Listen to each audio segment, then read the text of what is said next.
합시다. 환경보다 하나님이 크게 보여야 승리합니다. 환경보다 하나님이 크게 보여야 승리합니다. 아멘. 환경보다 하나님이 크게 보여야 된다. 자, 우리 흔히 다윗과 골리앗의 싸움을 이야기할 때 그렇게 얘기하죠. 이스라엘의 모든 군대들이 블레셋 사람 이 골리앗이 와서 그야말로 위협하고 모욕하고 그래도 그 누구도 나가서 골리앗과 대적하여 싸우려 하지 않고 있죠. 왜냐하면 골리앗이 너무 커 보였기 때문에 실상 크기도 하고 그러니 거의 키가 3m나 되는 그 큰 그야말로 거인이 이스라엘을 위협하니까 그 누구도 나가서 감히 싸우려 하지 않았다. 근데 그때 형들의 형편을 이렇게 살피려 왔던 다윗이 아니 저게 누군데 저렇게 이스라엘 하나님을 이렇게 모욕합니까? 그랬더니 야 너 큰일 나 저거 저 누군 줄 알아? 막 이러면서 그러자 다윗이 나가 싸우는데 어떻게 나와 싸워요? 야 너는 칼과 창과 단창으로 나한테 나오냐? 나는 만군의 여호와 이름으로 내게 나간다. 물맷돌 5개를 취해서 물매를 씩 돌렸는데 이마에 박혀 죽죠. 온전히 갑옷을 입고 있었기 때문에 그 어디니 빈틈이 없었지만 이마가 이렇게 보였나 보죠. 근데 다윗이 나갈 때 어떻게 나갔어요? 너는 칼과 창과 단창으로 나오지만 나는 만군의 여호와 이름으로 나간다. 아니 이스라엘 백성들은 골리앗만 보였지만 다윗은 자기와 함께 하시는 하나님을 믿고 의지하고 골리앗 저편에 역사하시는 하나님을 볼 수 있었다. 결국 그래서 골리앗과의 싸움에서 다윗이 이겼다라는 그런 우리가 유명한 또는 위대한 승리를 알고 있습니다. 흔히 그런 얘기하죠. 5살짜리 꼬맹이가 7살짜리 형아를 이기는 비결이 있는데 그것은 집 앞 대문 앞에서 싸우면 이긴다. 근데 그 대문 앞 마당에는 아버지가 지금 마당 쓸고 있어. 마당 쓸고 우리 아들 내미가 뭐 하고 있나 이렇게 쳐다보고 있죠. 그러다 보니까 7살짜리는 자기가 충분히 이길 수도 있지만 5살짜리 그 아이의 아버지가 지금 마당에서 빗자루 들고 쓸고 있으면서 우리 아들 내미 어떻게 하고 있나 이렇게 쳐다보고 있기 때문에 7살짜리 이길 수가 없어요. 5살짜리는 그 형보다는 자기 아버지가 더 위대하게 보였기 때문에 그 형아를 이길 수가 있는 거죠. 이처럼 오늘 이 시대를 살아가는 저와 여러분들에게 눈에는 보이지 아니하지만 분명히 살아계시는 우리 하나님 그리고 눈에는 보이지 않지만 여전히 우리를 위협하는 마귀 사탄 영적인 존재가 분명히 있죠. 그래서 이 영적인 존재 마귀가 하는 일은 도둑질하고 죽이고 멸망시키는 것 뿐이요 라고 했어요. 도둑질한다. 우리의 믿음을 도둑질해서 그야말로 전의를 상실하게 하고 싸울 의욕이 안 생기게 한다는 얘기죠. 운매 기죽어라고 하면서 아예 싸우려고 하지 않는 그런 모습들이 나타날 수가 있겠죠. 그와 반면에 성령은 어때요? 우리 안에서 내가 너와 함께하고 있다. 두려워하지 말라. 놀라지 말아라. 모세를 뒤이어서 지도자가 된 여호수아에게 하나님은 전체 6번에 걸쳐서 두려워하지 말아라. 두려워하지 말아라. 라고 주님이 여호수아에게 위로하시고 격려하시는 내용이 여호수아 1장, 2장 그리고 저 10장, 11장에 나타나 있는데요. 이처럼 하나님께서는 여호수아에게 두려워하지 말아라. 두려워하지 말아라. 왜요? 육신의 눈에 보면 적들이 많아 보이고 커 보이기 때문이죠. 그러나 내가 너와 함께 간다. 내가 너와 함께 간다. 그러니까 너는 두려워하지 마라. 내가 너를 떠나지 않고 내가 너를 버리지 않을 거야. 라는 그런 위로의 메시지가 여호수아의 기전에 계속적으로 들려지는 거죠. 그러니 반복해서 두려워하지 말아라라는 그런 말씀이 여호수아 마음 가운데 잘 새겨져서 가나안 정복 전쟁을 잘 이끌 수가 있었던 거죠. 350여 년의 암울한 사사 시대에 그런 암울한 상황 가운데서도 여전히 하나님의 관심은 이스라엘에게 있었어요. 비록 이들이 하나님의 말씀을 불순종해서 그야말로 고난 가운데 하나님 때로는 내버려 두시기도 하시지만 여전히 하나님의 마음은 그래도 이스라엘에게 있다. 세 번째 사사였던 삼갈이 죽고 이제 네 번째 드보라. 그렇죠? 드보라가 바락과 아울러서 이제 싸움에 나가야 되는데, 자, 야빈 왕은 철병거가 900대가 있었다. 자, 오늘날로 말하면 뭐예요? 오늘날로 말하면 저 김정은이가 핵무장 해가지고 위협하는 것과 비슷한 상황인 거거든요. 스텔스 전투기가 막 한 100대가 있는 거야. 그러니 어때요? 은매 기죽어라고 말할 수가 있지만, 그러나 그것보다 더 크게 보이는 그 배후 역사하시는 하나님이 보일 때에 그런 건 아무것도 아니죠. 드보라는 비록 여자였지만 하나님이 사사로 세우셔서 이렇게 쓰는 것을 보게 됩니다. 자, 오늘 본문의 11절은 이렇게 시작을 합니다. 모세의 장인 호밥의 자손 중 겐사람 헤벨이 자기 족속을 떠나 게데스에 가까운 시아나님 상수리 나무 곁에 이르러 장막을 쳤다. 지금 바락과 함께 드보라가 이제 싸움에 나가는데, 그럼 좀 싸움에 이길 만한 뭔가 그런 내용이 나와야 되는데, 11절, 12절 보면 11절은 동그라미로 시작되죠. 12절도 동그라미로 시작되죠. 이건 단락이 달라진다는 얘기거든요. 그러니 11절 한 자리 단락을 이루었다는 얘기예요.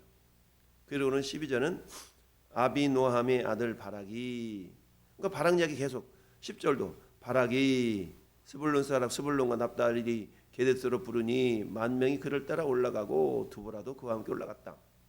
계속해서 그러면 드보라나 바락 이야기를 해야 되는데 갑자기 끼어든 게 있어요. 11절에 모세 장인 호밥의 자손 중 겐사람 헤벨이 자기 족속을 떠나 게데스에 가까운 시아나님 상수리 나무 곁에 이르러 장막을 쳤더라. 여러분, 우리가 소설이나 드라마를 보면 복선이란 말이죠. 복선을 깐다. 어떤 사건을 이렇게 배치하기 위해서 미리 뭔가 살짝 조짐을 보여주는 것, 이걸 복선을 깐다라고 그러죠. 복선. 마찬가지예요. 11절은 이제 바라기를 통해서 하나님이 드보라와 바라기를 통해서 적들을 물리치심에 있어서 뭔가 써먹을 일이 있기 때문에 11절에 호밥의 자손 중 겐사람 헤벨 이야기를 하고 있어요. 그건 왜 그러냐? 자, 8절 한번 볼까요? 앞에 바락이 드보라에게 말하기를 만일 드보라 당신이 나와 함께 가지 아니면 함께 가면 내가 가려니와 만일 당신이 나와 함께 가지 아니하면 나도 안 가겠습니다 라고 드보라에게 지금 말하고 있는 장면이에요. 바락이 말했어. 그랬더니 드보라가 뭐라고 해요?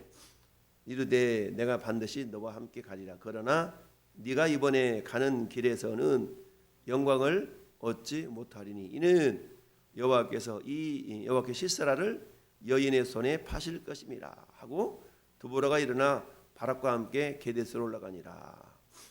자, 그런데 결국 전쟁에서 싸워서 바락과 드보라가 이기죠. 16절 보면 어떻게 나와 있어요?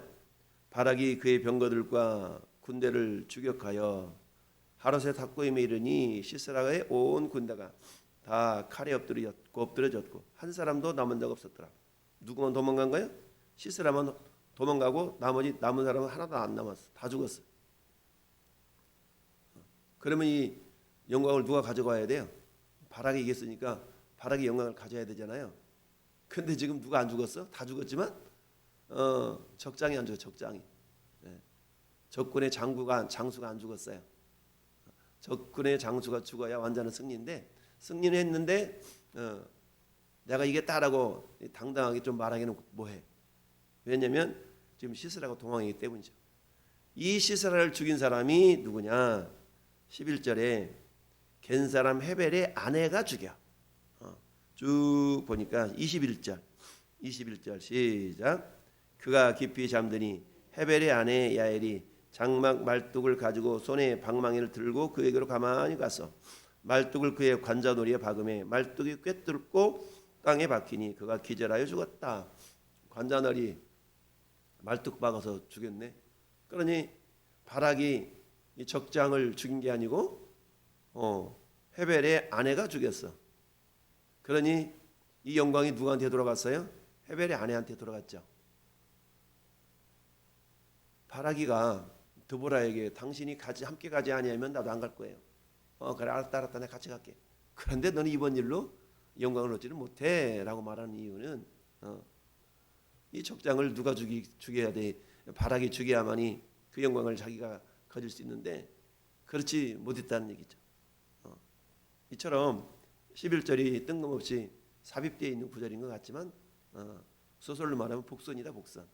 그것은 뭐예요? 바라기가 가져야 될 그 영광을 헤벨의 아내가 이렇게 얻게 되는 그런 내용을 이야기하기 위해서. 자, 그렇다면 하나님은 드보라를 통하여서 이 전쟁이 어떻게 될 것인가를 훤히 내다 보이도록 하셨던 거죠. 그러니 바락이 보지 못했던 것을 드보라는 볼 수 있었다. 그러니 어떤 상황 가운데서도 하나님은 드보라를 통해서 이 전쟁이 내가 주관하고 있기 때문에 올라가서 싸우기만 하면 이겨. 이런 상황인 거예요.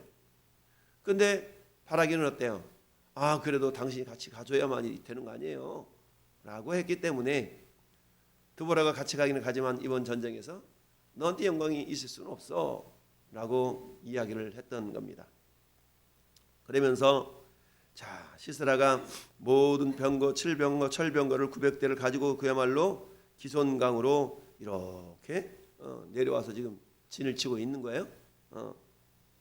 그래서 드보라가 14절에 바락이 이르되 일어나라 이는 여호와께서 시스라를 내 손에 넘겨 주신 날이다. 왜냐? 하나님이 지금 앞서 나가고 계시지 않냐? 여호와께서 너의 앞서 나가지 아니하시냐 한지라. 앞서 행하시는 하나님. 여러분 여호수아가 막 여리고성에 들어가려 할 때에 여호와의 군대 장관이 탁 앞서 행하고 있잖아요. 딱 칼을 차고 있는데 여호수아가 물어보잖아요. 당신은 우리를 위하느냐 적진을 위하느냐? 내가 여호와의 군대 장관으로 지금 왔다. 너희를 앞서 싸우려고 그런다. 막 이러지 않습니까? 열왕기하 6장에 보면 아람 나라가 사마리아 성을 에워싼 그런 사건이 발생을 합니다. 그때 엘리사의 사환 게하시가 깜짝 놀래가지고 선생님이요 큰일 났습니다. 지금 적들이 이 사마리아 성을 에워쌌네. 어떻게 하면 좋아요? 큰일 났습니다. 근데 자기 스승 엘리사는 어때요? 담담하게 있죠. 그랬더니 엘리사가 막 두려웠더는 게하시한테 뭐라고 얘기합니까? 야야야 걱정 마라 하면서 우리와 함께 하시는 이가 저들과 함께하는 것들보다 더 크다, 더 많다 이렇게 이야기를 해주죠. 그러면서 하나님께 기도합니다. 하나님 눈을 열어 보게 없어서라고 기도했더니 세상에 게하시 눈이 짱 열리는 순간에 어떤 일이 발생했어요? 야 사마리아 상을 에워싸고 있는 천군 천사들이 불말과 불병과 쫙 보이니까 야 대단하다. 자기 성을 에워싸고 있는 사마리아 군대하고는 세상 말로 게임이 안 되는 거예요. 게임이 안 돼. 그러니 엘리사 눈에는 보였지만 게하시 눈에는 안 보였던 거죠. 그러니 엘리사는 적들을 보기 앞서서 자기를 보호하시는 하나님의 군대를 봤지만 게하시는 보지 못했던 거죠. 그러니 엘리사는 담대했지만 게하시는 두려웠다. 오늘도 마찬가지입니다. 이 땅에 보이지 아니하시지만 하나님은 여전히 살아 역사하십니다. 그 하나님은 살아서 저 멀리 계신 분이 아니라 아주 가까이 너희는 너희가 하나님의 성전인 것과 하나님의 성령이 너희 안에 거하시는 것을 알지 못하느냐? 알고 살아라라는 얘기죠. 우리 주님이 우리를 성전 삼으시고 똑똑똑 볼지어다 내가 문 밖에서 두드리노니 누구든지 내 음성을 듣고 문을 열면 내가 그에게로 들어가 그로 더불어 먹고 그는 나로 더불어 먹으리라. 내가 과연 너희를 떠나지 아니하며 너희를 버리지 아니하리니 강하고 담대하라. 이 말씀은 여호수아에게만 주셨던 말씀이 아니라 오늘 이 시대를 살아가는 저와 여러분들에게도 주시는 말씀인 줄 믿습니다. 오늘 말씀의 제목이 뭐예요? 환경보다 하나님이 크게 보여야 승리합니다. 5살짜리 아이가 7살짜리 형아를 이기는 비결. 마당에서 그야말로 마당을 쓸고 있는 아빠가 내 뒤에 든든히 계시기 때문에 이 아이는 7살짜리 이길 수 있는 거야. 우리와 함께 하시는 하나님을 우리가 의지하고 신뢰할 때 세상이 아무리 크게 보인다 할지라도 그 세상을 창조하시고 세상을 다스리시는 하나님이 우리의 아버지실진데, 그래서 우리가 기도할 때 그렇잖아요. 하늘에 계신 우리 아버지여. 그럼 하늘에만 계시나? 아니죠. 무소부재하시는 하나님. 우리가 하늘에 계신다는 말은 하나님의 크고 위대하심을 말씀하는 거죠. 그 하나님이 우리 안에 성령으로 임재해 계신다. 그러니 우리가 어디를 가든 우리와 함께 하시는 하나님. 히브리서 13장 5절 말씀에 내가 너희를 떠나지 아니하며 너희를 버리지 않는다. 강하고 담대하라. 예수님이 제자들에게 두려워하지 말아라. 이런 말씀들, 그 말씀들을 우리 마음속에 잘 새겨서 어떤 상황 가운데서도 우리가 주목하는 것은 보이는 것이 아니요 보이지 않는 것이니 보이는 것은 잠깐이요 보이지 않는 것은 영원함이니라. 할렐루야. 늘 말씀드리시 신앙생활이 뭐냐? 신앙생활은 눈에 보이지 아니하시는 하나님을 눈에 보이는 것처럼 믿고 살아가는 것이 신앙생활이다라고 했어요. 눈에 보이지 않는 것. 여러분 사람들은 눈에 보이는 것만 믿잖아요. 눈에 안 보이는 거 안 믿어요. 그러나 우리 그리스도인들은 눈에 보이지 아니하시는 하나님이시지만 그 하나님을 마치 눈에 보이는 분인 것처럼 믿고 섬기며 따르며 의지하며 살아갈 때에 이 사람이 믿음이 있다, 이 사람이 신앙생활한다 라고 표현할 수가 있는 겁니다. 자, 오늘 하루의 삶도 우리와 함께 하시는 하나님, 여전히 우리가 부딪혀야 될 세상에 많은 문제들, 많은 적들이 있죠. 그 적들을 우리 힘으로, 내 힘만으로는 피할 수밖에 없지만, 그러나 우리 함께 하시는 주님의 이름으로 나가 싸울 때에 넉넉히 이길 수가 있다. 그래서 오늘 하루도 함께 하시는 하나님을 의지하고 당당히 맞서 싸워 승리하는 왕성의 모든 성도가 될 수 있기를 예수님의 이름으로 축원합니다. 아멘.